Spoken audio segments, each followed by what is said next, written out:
58 సంవత్సరాలు, కులం దూదేకుల, టీచర్స్ నియోజకవర్గపు గౌరవ శాసన మండలి సభ్యుల అధ్యక్ష, నివాసం టీచర్స్ ఎన్క్లేవ్ సత్యంప్రాడు ఏలూరు. తన నివాసమైన ఏలూరు నుంచి AP 37 DP 1831 Maruti Suzuki WagonR కారులో భీమవరానికి అంగన్వాడీ టీచర్లు, ఆశా వర్కర్లు చేస్తున్న నిరసన కార్యక్రమంలో వారికి మద్దతు ఇవ్వడానికి బయలుదేరారు.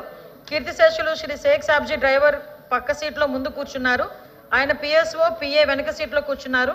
దాదాపు 12 గంటల సమయంలో NH 165 PP రోడ్డుపై ఉండి మండలం చెరుకువాడ గ్రామంలోని కనకదుర్గ దేవాలయానికి చేరుకోగానే నిందితుడు అయిన బోనం స్వామి దినేష్, తండ్రి పేరు ఆదినారాయణ, వయసు 18 సంవత్సరాలు, కాపు కులము, నివాసం రామాలయం వద్ద నందిమిల్లిపాడు, HO సిద్ధాపురం మండలం, ఆకివీడు మండలం, number AP 39 MD 1515 Maruti Suzuki Baleno గల తన కారులో ఎదురుగా ప్రయాణం చేస్తూ కుడివైపులో ఉన్న వాహనాన్ని నడుపుతూ వాగ్నర్ కారును ఢీకొట్టాడు.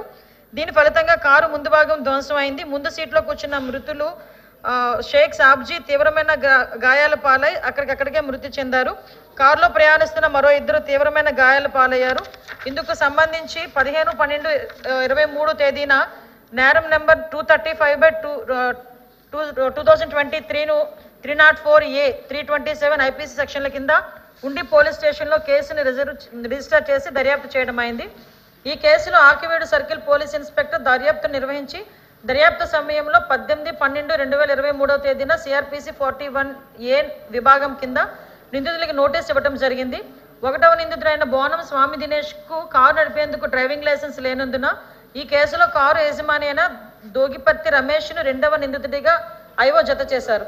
కేసు ప్రస్తుత పరిస్థితి దర్యాప్తు పూర్తి చేసిన మీదట SR నెంబర్ 10979/2024 ద్వారా 28/8/2024 తేదీన భీమవరం గౌరవ AJF CM 2 కోర్టు సమక్షంలో IPC 300A 338 337 విభాగాల కింద, MV చట్టం 180 181 విభాగాల కింద నిందితుడు డ్రైవర్ A1, నేరానికి పాల్పడ్డ వాహనం యొక్క యజమాని A2 పై ఛార్జ్షీట్ దాఖలు చేయడం అయింది. ఈ కేసులో CC నెంబర్ రావాల్సి ఉంది. రెండవ ప్రశ్నకి లేదండి. 3వ ప్రశ్న ఈ ప్రశ్న ఉత్పన్నం కాదు.